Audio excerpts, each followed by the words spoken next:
ユナイテッドペンギンキングダム。王の支援金未払いによる重いペナルティを受けつつもなんとか生き残った我らのペンギン。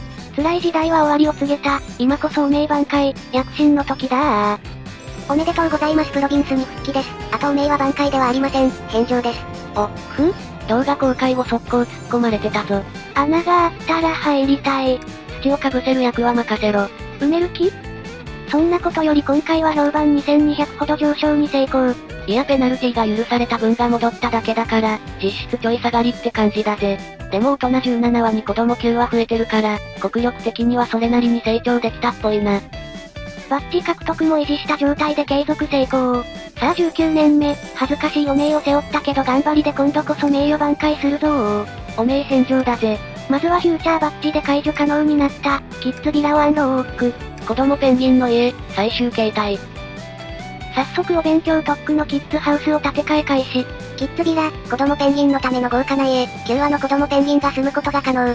あらかじめキッズビラのサイズで道敷いておいたからこの建て替えは簡単にできるな。大量生産を目指すストーンエクストラクターは完成してきたけど、ただいま作業者不足。多めに雇ってた大工を減らしたりしてなんとか対応してる状況。街の発展の速さに、ペンギンの増える数が追いついてないぜ。まったり作業を見ながら時間が経つのを待つ日々。前回建設した養魚場か、タモで養殖した魚をすくってて可愛いな。餌のオキアミもいい感じに供給されてるみたいで、いい感じに生産できてるっぽいよ。さよか。キッズビラが一見完成。子ペンギンの幸福アップ、全部これに建て替え終われば、お勉強特区は大体完成になりそうだ。ニューカマーランプで連れてきたペンギンとかも労働に少し回してるから、教育が下がってきたぞ。教育を重視で低学歴のよそ者は派遣したいところだけど、生まれてくる子は英才教育できるから、多少教育低くても受け入れることにしたよ。こうして移民を受け入れることで、大量生産化の第一歩プロジェクトストーンが完成。足りない労働力を移民に頼む、なんかどっかの国で聞いた話だな。キッズビラの建て替えの進捗を確認中。この手の開発は追加の労働者が必要じゃないし、率先して今やるのがいいかもな。新規開発より効率化を進めようかな。お気に入りだった海辺のカフェを解体して、追加のトレードセンターを建設。ダブルトレーダーで、大量生産した我が社の製品を売りさばくのだー。マネーのペンギン。古い家を破壊して、ウッドリサイクルステーションに建て替え、ちまちま改善のターンだ。ゴールドがそろそろいっぱいになりそうなので、方向、建てまし。方向溢れるとペナルティだから気をつけろよ。あいよ。アザラシが来たどー。食品の貯蔵庫が各島にあるから、アザラシの一斉襲撃が偉いことになってる。まあ生産量が余裕で上回ってるから、腹いっぱい食べてもらっても被害にならないけどね。もはやただの小銭稼ぎ。おっと解放するの忘れてた。タワー風力タービンをアンロック。てかこれサイズが 3×3 ででかいから、縦型風力タービン4つの方がいいんだよね。使い道のない悲しい存在。では他に解放できそうなバッジを確認。アミューズメントは来場者がむずいな。キッズビラ立てたことでこっちのコンフォートも着手できるようになったし、これやろうかな？居心地のアップだけ出しできそうだな。目標は大人のペンギンの居心地150と、子ペンギンの居心地30。子供ペンギンの方はあと10だけか、こっちはちょっと改善すればいけそうだな。じゃまずは子ペンギンの30を目指しましょ。まずはキッズビラの近くに置いてた、肝馬遊具の移設と、祭りの時間です。お久しぶりの祭りのお誘いだ。王から引きずり下ろされたが、我らは帰ってきたぞー。キレッキレのダンスで周囲にアピールした。肝馬の移設場所は学校を一つ破壊して、跡地に2つ設置しました。今は学校多すぎで空席あったしな。キッズビラの建て替えは最終フェーズに突入。子供がホームレスにならないように少しずつやってたが、作業が進んで住める人数にも余裕ができたぜ。肝馬の移設が終わったので、住宅街の中心にペンギンの像を建設。周囲の家の幸福が4アップ。ペンギンの像建てすぎで資源の回収が間に合わない。木材と金属を大量購入だー。木材500の大人買い。そして完成したのがこちらの像だー。これ以上ないほどにどやるペンギンの像。子ペンギンよ、早く成長してこの像のように立派になって、労働力になるのだ。おい。この状態で子ペンギンの居心地は28か。目標の30まではもう一声。よろしい、ならばペンギンの像連打だー。一つ建てるのに木材40と石24、地味に建設コストが高い。まあ石は大量生産してるし、木材はさっき買ったから問題あるめいい感じに隙間もあったので、ついでに出店も移設。ちょっとしたこじゃれた公園みたいになりそうだ。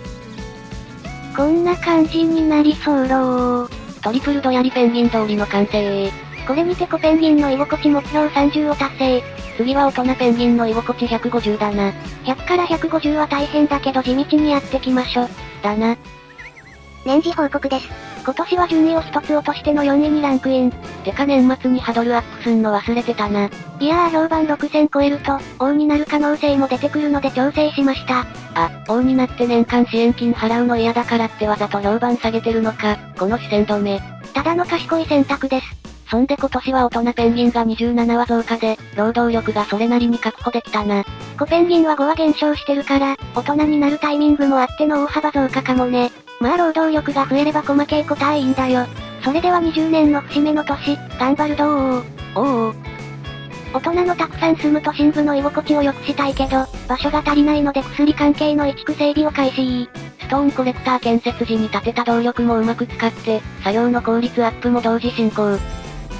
薬の原料となる薬草も近場で生産した方がいいので、薬草コレクターもぎっちり建設と思ったら入らん。おい。薬と薬草の保管は専用の薬局なのでこちらも近場に移設。原料生産と加工の中間地点だから、これは効率いいかもな。建物の設置がパズルみたいになってきた。悩んだ結果、波力発電所を間に挟むことで、効率アップを重視する形になった。うおー、破壊と創造を、ぶっ壊して居心地のいい居住区を作るぞー。うまいこと土地を確保して、モニュメントを置くスペースを作るのだ。一マスずらしたいだけなのに壊さなきゃいけないのが地味に辛い。道1本分の移設のために、17羽のペンギンが一時的にホームレスになった。さあせーん。微塵も反省してねえな。ペンギンの数も増えてきたし、そろそろアミューズメントバッジもいけるかなってなわけで年間来場者目標200話を目指し、映画館を建設。ただいま大人ペンギン180は、リピーターがいればなんとか達成できるかな。うおー、これでもう居心地悪いとは言わせない。ペンギンの像連打見た目なんかは気にしねえ、ゴリ押しのパワープレイ。力こそパワー。おう、探索でカートトラックが解放されたぞ。もうそれ普通にカート使って生活すれば良いのでは？野暮なこと言うなよ。さて右側も整備してビラに建て替えて、一気に快適な街に作り変えてあげましょ。一気に街の雰囲気変わりそうだな。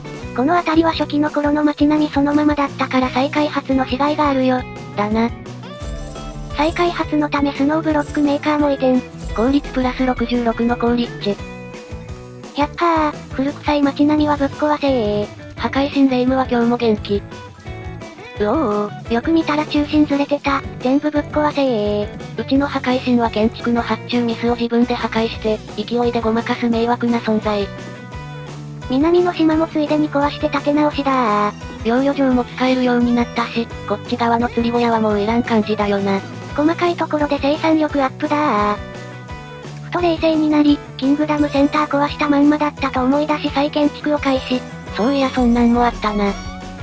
中央の再開発も進み、クーラーの範囲に問題がないか確認中。クーラーないとペンギンの体力減っちゃうもんな。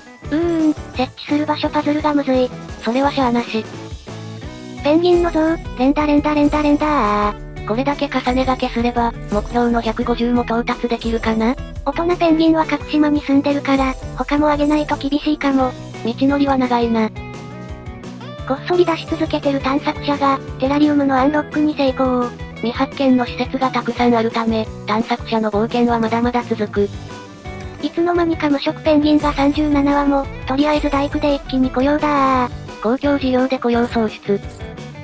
去年までペンギン不足だったのに、雇用先にクックハウスを、建てまし。失業率を下げるのだ。年次報告です。ハドルアップすらしてないのに6000超えて2位になってる。こりゃ何もしなくても王に戻る日も近そうだ。年間支援金払いたくないのに。こらこら。今年は幸福が一気に10上昇。ペンギンの増連打の効果があったみたいだな。幸福度のおかげか評判も上がってるし、こりゃ来年ワンチャン王復活あるかな？だな。じゃ21年目も、頑張るどー。では21年目に入り完成したクックツハウスに無色ペンギンをねじ込みながら今回はここまで。面白かった、続きが見たいと思っていただけたら、チャンネル登録高評価、よろしくお願いいたします。励みになります。ペンギン不足から労働者を使わない改修工事をしてたら逆に無色で溢れ返ったペンギンたち。しかし幸福度は上がり評判は上々。果たして次回王座を取り戻すことができるのか？気になる方はチャンネル登録がおすすめなんだぜ。ではまたお会いできることを願って。じゃ、またねー。